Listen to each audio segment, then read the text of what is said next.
What's up gamers, DreamcastGuy here, reviewing today Nex Machina. This generation has been a time of major change within the industry. No longer do mega companies like Capcom and Square Enix hold all the power. Now it's possible for even a tiny team of passionate developers to make a best-selling game on their own. Housemarque is by far one of my favorite indie studios because they understand what truly matters is having crazy fun gameplay. With their previous projects, Resogun and Alienation, they laid the groundwork for fast shooting, high scores, and shiny explosions, but Nex Machina is truly an epic expansion of these ideas. There is almost no story here whatsoever. You play as a soldier who finds himself in the center of a flashy, futuristic firefight. Instead of bogging you down with reasons why these robots are evil, you're just given a laser gun and left to figure stuff out alone. The second you start blasting bots in Nex Machina, you'll begin to notice that keeping the beat is very vital. Enemies come at you by the hundreds, and if you aren't paying attention, their motions can seem extremely random.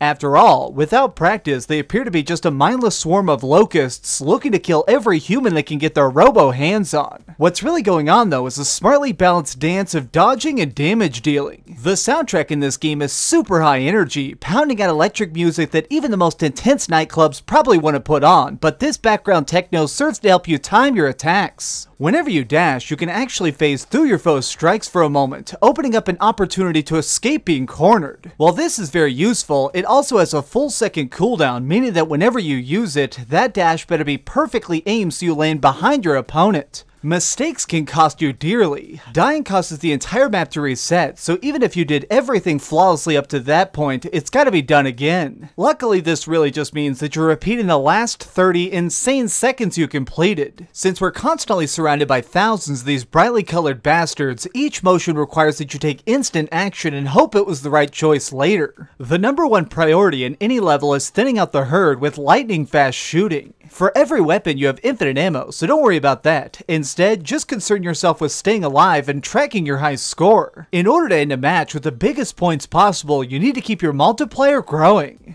Increasing your multiplier is done by killing special, optional enemies hidden within each world, saving these glowing green humans, or by unlocking secrets. In many ways, Nex Machina reminds me a lot of the greatest arcade games of the past. Trial and error mixed with speed and memorization can lead you to finishing a zone with hundreds of millions of points. But when you first begin learning an area, you might think you flat out suck because it's so easy to die. Much like those hardcore retro experiences we loved in the 90s, this game rushes you from fight to fight, never letting you catch your breath. Each of the 5 worlds is broken down into 15 smaller maps that need to be cleared to progress. By defeating waves of bad guys as they pop up, eventually you get to move on when you find the one robot that has a pink aura. Depending on if you've found all the collectibles yet, you may want to leave this last dude alive and keep shooting walls, or if you're getting overwhelmed by turrets or something, you can just blast him and jump to the next level. Tucked into the corners of every map are destructible environments that can reveal extra humans or super weapons. There are several passive power-ups that you can carry at once. Grabbing these does stuff like makes your bullets fly farther, allows you to take a bonus hit before dying, or something as simple as letting you dash 3 times ultra fast. If you manage to have all these abilities simultaneously, you can feel like a god. That is until you get to a boss. Every world concludes with you being confronted with some sort of mega beast, and these are so freaking tough. They shoot lasers out of every single side of their body, which really makes it so you spend the full battle watching exactly where you step. For example, this mechanized gorilla is essentially Donkey Kong on crack, throwing barrels bursting with BS bullets, and yet I enjoyed every second of this encounter. To win this battle, I had to dash left and right, charging up my next blow and pray that I didn't make even the slightest error, while also grinning from ear to ear due to pure excitement. Honestly, this may sound a bit weird, but the more hours I put into Nex Machina, the more it reminded me of the coolest memories I have of Star Fox. Mastering different strategies for bigger enemies, practicing different paths to lock in higher kill points, and discovering entire secret levels is exactly what made that so great. And now this does that with such a modern flair. As an awesome added bonus, they even tossed in some side modes as well that let you play through worlds with slight twists. Like right here, you can see that all the enemies are moving 3 times quicker. Really, my only problem with this game is that I think it badly needs some online co-op.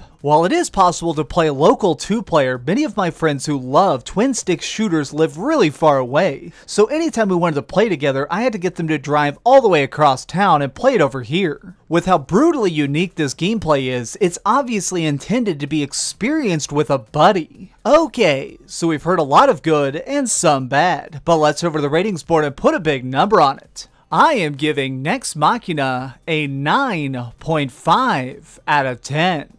I want to tell you a story real fast here at the end just for fun. There was a time when I was fighting the third boss for the first time, and he throws these giant laser beams all over the place. They're like throwing stars made out of laser beams. And there was a huge fly that was biting my leg. It was like a Texas fly, and it was pissing me off, but I was so afraid of pausing it, I stood there and let this thing just chew on my calf as I fought and fought and fought. But the second I killed that dude, I smacked the hell out of that fly. That is how intense this game is. Thanks so much for watching, gamers. This has been DreamcastGuy with another review. If you enjoyed this video, please give it a thumbs up, share with your friends, and subscribe if you haven't already. But do me the biggest favor of all and keep dreaming. And it was a total dumpster fire. Oh, hi. I'm just working on the next video. If you want to see what it is, go ahead and click this button and you can subscribe. Also, if you click these video links, you can see my latest review and my latest top 10.